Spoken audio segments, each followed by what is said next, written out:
one, we're getting close. That was Hit Me With Your Best Shot, the fourth song in the first set of Guitar Hero 3. That one is probably the hardest one so far, I would probably have to say, of just the normal songs in the first set. First of all, the tone was hard to get as well. I'm playing through the Gibson Studio and a Boss ME80 guitar effects pedal into a PA. On the ME80, I have the amplifier setting on, and I've set that to combo, which they say in the manual is like the Vox AC30 set to crunch. I guess I have moderate gain on, even though it really doesn't sound like it. But I guess that's what kind of gives us that, like...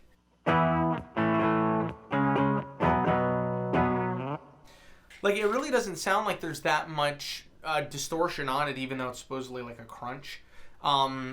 But, it has that really weird, like, kind of distorted, but not really. But then when the solo comes on, I do kick on the overdrive, which is the core pedal, which is the one that I had used for Talk Dirty to Me.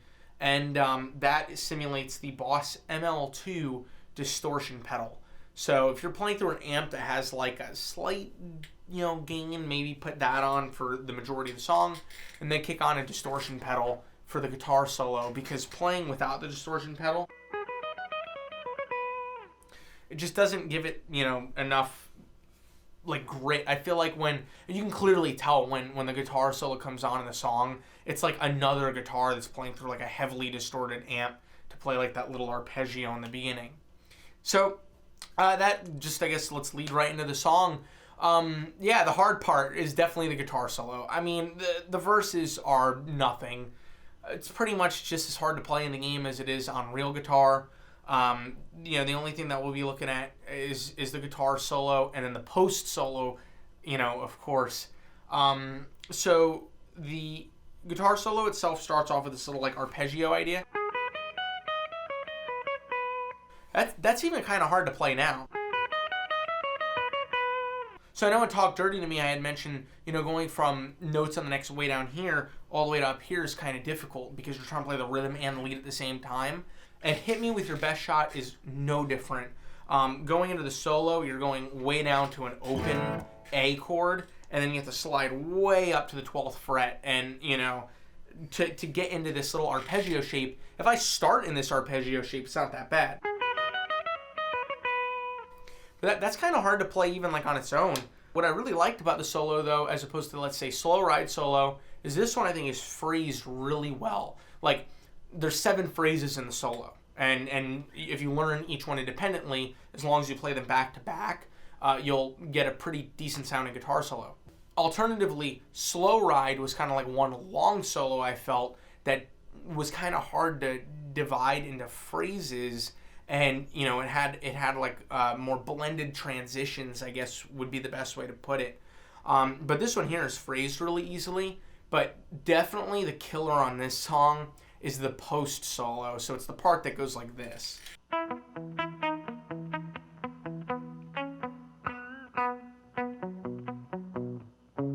So that part right there in the game is so easy to play. Like, they make the guitar solo the hard part, and then the little post solo is just kind of like, it's legitimately, like, if I were to try and play something like the game is showing how it's played, they're saying it's played kind of like,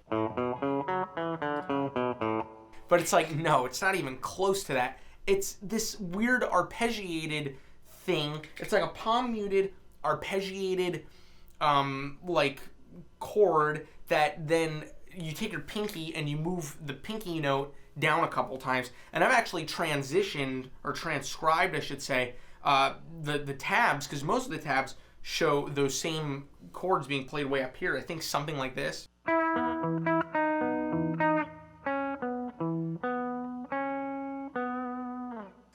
Which I think is, first of all, that's awkward to play anyway, I think. And second of all, it was kind of hard to go from the guitar solo into those notes and then play these other like little solo-y notes during that. So, to go from like that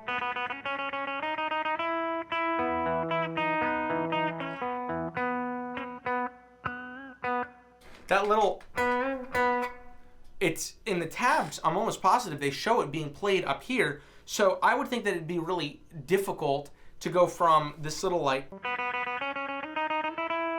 and I think in the tabs they do show it actually being played kind of up here. But it's weird, like if you were to play that little bit and then into a note section here at the 7th fret, and then have to go all the way down to the 4th fret to hit that little, I just find it all over the place. I don't know why people wouldn't just play everything in this lower register near the top end of the fretboard. You know, I don't understand why people wouldn't play it that way. If I were to show somebody how to play them this song, I would say to learn this section up here. I think it sounds pretty good, and honestly, I think it's a hell of a lot easier to play than what most tabs out there say. But yeah, definitely, this part of the song is definitely the hardest part, and I think it's so funny because I think this is truly our first example of a time where Guitar Hero really just does not match real guitar. Like, you know, like I think I mentioned this in other videos or in the prelude or whatever, where, you know, it's one's a video game, one's real guitar, one takes, you know, months or years of practice to play, and then the other one, you know, you can just pick up and play anytime.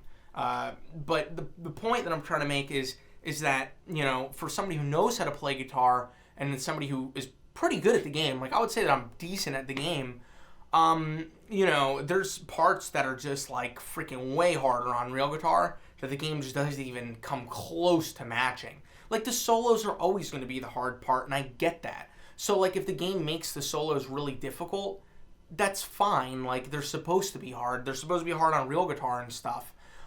But it's mainly like the verses and stuff like that I find really interesting. Or in this case, it's like, I guess you can call this the bridge or the post solo, whatever you want to call it. You know, the game just makes a joke out of it. It makes it look like that's how it's played. Like if I didn't play real guitar, I'd be like, oh, it's probably played something like where you're going like up and then down with your fingers. But realistically, it's more of a, instead of vertically along the fretboard, it's actually vertically along the strings. And I don't know, me personally anyway, I think that playing guitar, arpeggios or broken chords as they would call them, you know, like playing broken chords that way. Even the intro to you know, Story of My Life is kind of like an arpeggio. Like that type of stuff is kind of like an arpeggio, but this is definitely, it has two. There's this guy here, and there's this other one after the solo.